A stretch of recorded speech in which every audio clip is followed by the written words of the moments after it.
Alright guys, welcome back. My name is John. This is my piano. And in this lesson, I want to show you how I think about building different chord voicings.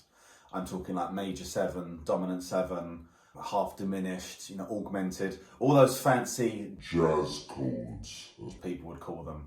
Stuff that you'd find on a lead sheet or if you was to open up a real book. So I've got planned about 11 or 12 different chords that I want to break down for you. If you can count up to 4, which I hope most of you can, then I think you'll find this pretty easy. So get yourself comfy, get yourself a piano, and let's go. Let's go. Okay, so we're going to start with major. Your thumb can start on any root note that you like. So let's choose this one here. It really doesn't matter where you start, but you're going to count up first 4 notes and then 3 notes like this. 1, 2, 3, 4. Add that note you land on. Then a further 1, 2, 3 notes. Play that note that you land on. Those 3 notes together give you your major triad. Just to make it sound a bit more thick and full, your left hand can play octaves or just mirror whatever note your thumb is playing. This works everywhere. You can try this from E flat. First 4 notes, 1, 2, 3, 4. Then 3, 1, 2, 3. Gives you your major triad. Again, always works from C, 1, 2, 3, 4, 1, 2, 3. That's your major. Minor, you can start with your major, and this middle note here, out of the 3, you just lower it by 1 note. That, in musical theory terms, would be the flattened third. But you don't need to worry about that for now. You are just dropping that middle note. That gives you your minor sound. Again, that works anywhere. You can start with a major here, drop the middle note, it becomes a minor. Start here, which is your major chord, drop the middle note, it becomes minor. So major, minor. And you're always going to base it from the note that your thumb is playing. The thumb at the moment is the root note. So if you're here on B and play major, on paper that will be written as either just B or B major. You drop the middle note, that's B minor.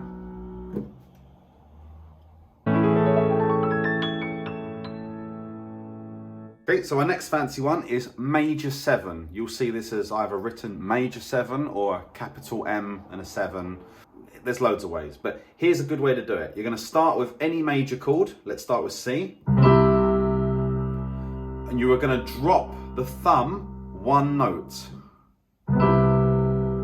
Your left hand still plays your root note as C, but now the right hand isn't doing the same thing. It just drops 1 note from here to here. That's your major 7. You can do it here. So from F major to F major 7, from B flat to B flat major 7. Now all I'm doing is dropping the thumb and the sound is night and day. E flat is your major, drop the thumb, E flat major 7.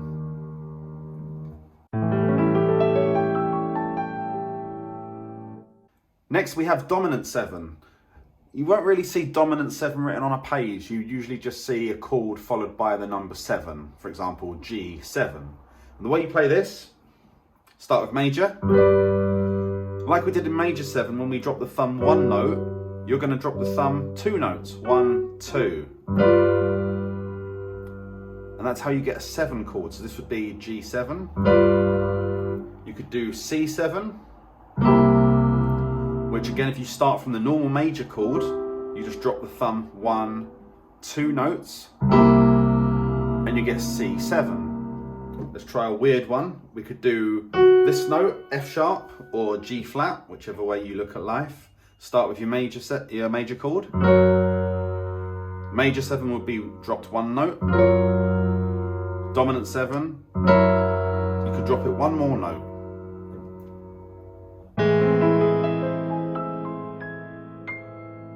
Okay, now we're into some minor variations. This one's a little bit weird in sounding, but you will see it on the page and you will like it and you will use it.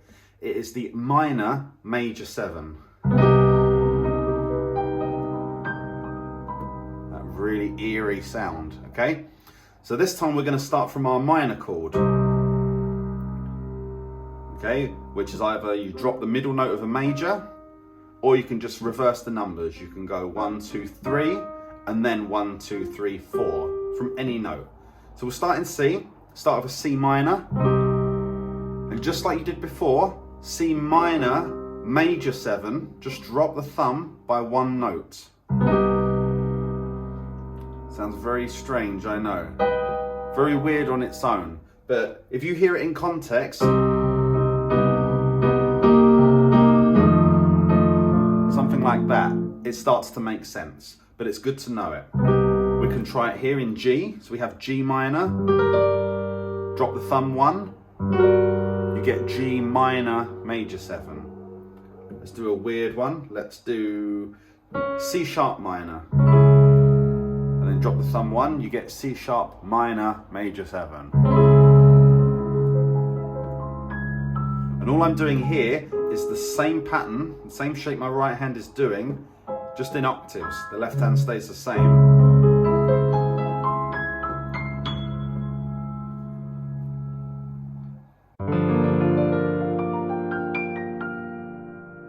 Next, here's a very common one, minor 7. Again, same as before, start of a minor. And just like you did with the dominant 7, you just drop the thumb 2 notes, 1, 2.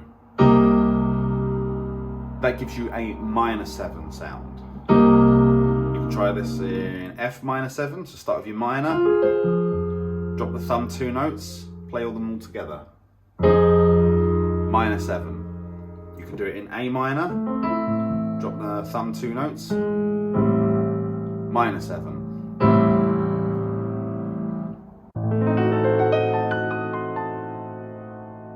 Next here's a strange one, it's called diminished. Now diminished, you know how we counted up for major, we did 3, like 4, then 3, or 3, then 4. Diminished is just 3 every time. 1, 2, 3, 1, 2, 3. You can do it one more time, 1, 2, 3, if you like. And then if you notice, if you go again, 1, 2, 3, you'll end up at the same notes as before. Okay? If anyone's familiar with the intro to I Will Survive,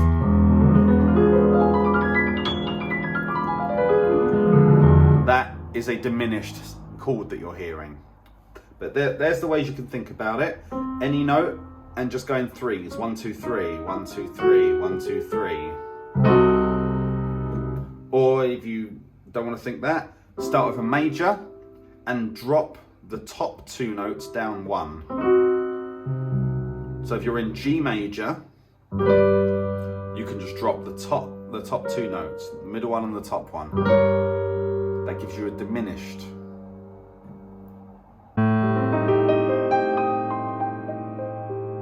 Okay, this next one I really like. A lot of the time you will see it as minor 7 with a flattened 5, or you can call it half diminished. But anyway, here's what it sounds like. And I like this, and I'll tell you why.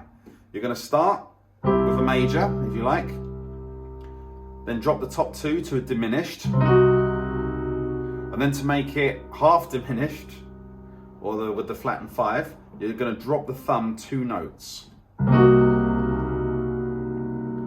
So we'll do that somewhere else. Let's do that in G. Start with G major, switch to diminished by dropping the top 2 notes, and then drop the thumb by 2 notes like this. That gives you half diminished. Now half diminished is usually followed by a dominant 7th chord.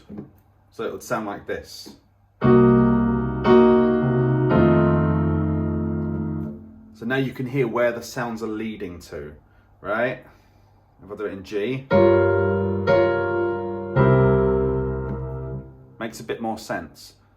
So like the minor major 7, on their own they sound a bit weird, but when you put them in context with other chords, they make sense. Just like this half-diminished chord, for example, you know?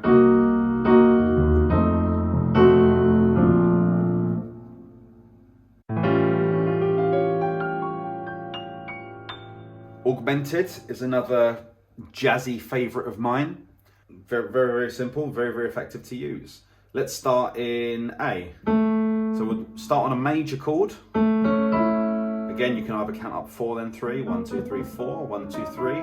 Or by this point, you should already know your majors. But if not, no worries. You have your whole life ahead of you. Start with the major. And to make it an augmented chord, which you'll either see written as AUG or just a little plus sign, you're just going to take this top note of the triad and just raise it by 1 note. Again, on its own, sounds a bit strange, doesn't it?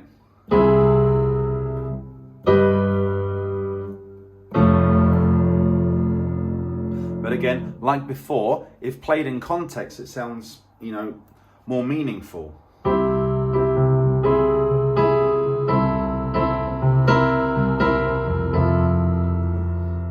That it makes sense because you're not holding on the chord for as long. Which leads me to its next variation, an augmented 7. And this is more a chord that you would put at the end of a phrase. What I did before was in the middle.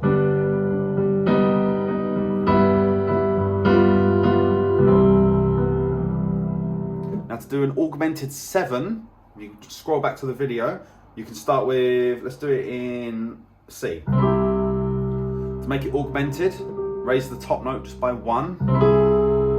To make it an augmented 7, if you remember from before, you're going to drop the thumb down 2 notes.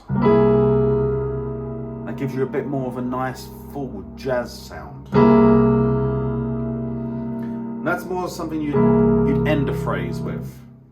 So rather than just holding on that for too long, you might have, for example, right? There you go, augmented 7. Okay, these next ones are a bit flashy, but they're not that difficult to understand. This is a major 13. Now the numbers, in this case 13, is just referring to the number in the scale that you're going to add to the chord. So if we're in the key of C, and we need the 13th note, 1, 2, 3, 4, 5, 6, 7, 8, 9, 10, 11, 12, 13, which is an A, it just means you're going to add an A into that chord at some point. I'm sure some jazz theory police will correct me on this, but they'll understand what I mean. Here's how we're going to go about it. We're going to start on any major chord. Let's go in C, nice and easy. First, we're going to drop the thumb to a major 7. And then we're going to raise this top note 2 notes. So that A, remember? Oh, sorry, that one. So we get this nice open sound. So now like we had major 7, which was this, major 7 with the thumb. Now we're going to get major 13. Okay, if you want to think in steps, like we did before, the thumb drops by 1, the top note raises by 2. Okay, we try this in a different key, like A. The thumb is going to drop by 1, the top is going to raise by 2.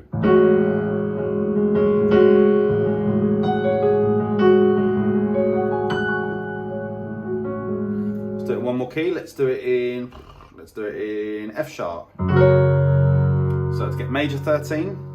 Thumb drops by 1. The top note raises by 2.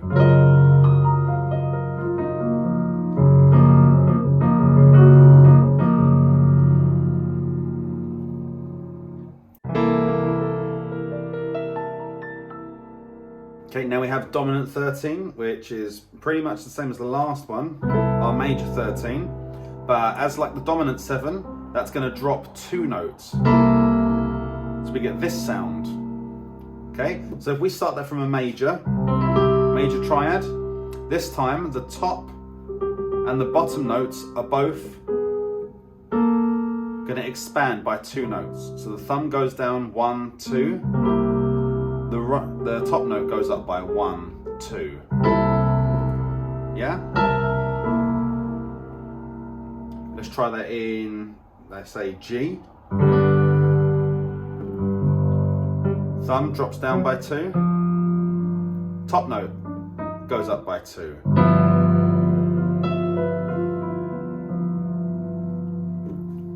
That's a dominant 13.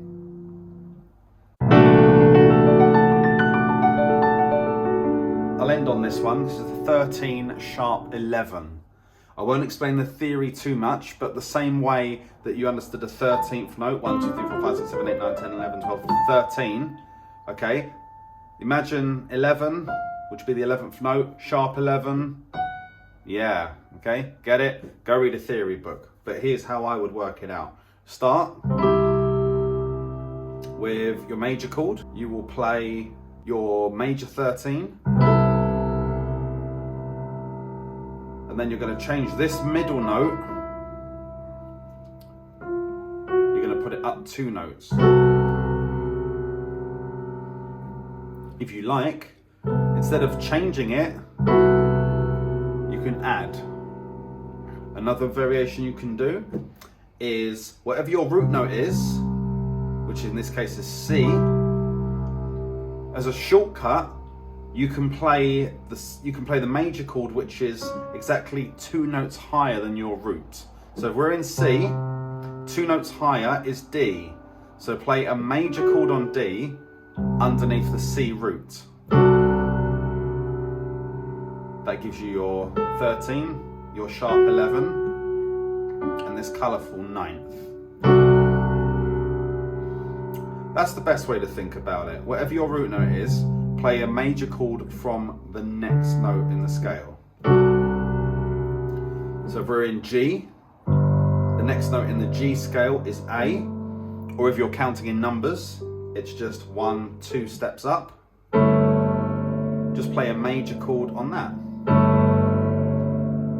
Again, on its own, you know, sounds a bit strange, like doesn't really know what it's doing. But if we put this at the end of a phrase, for example,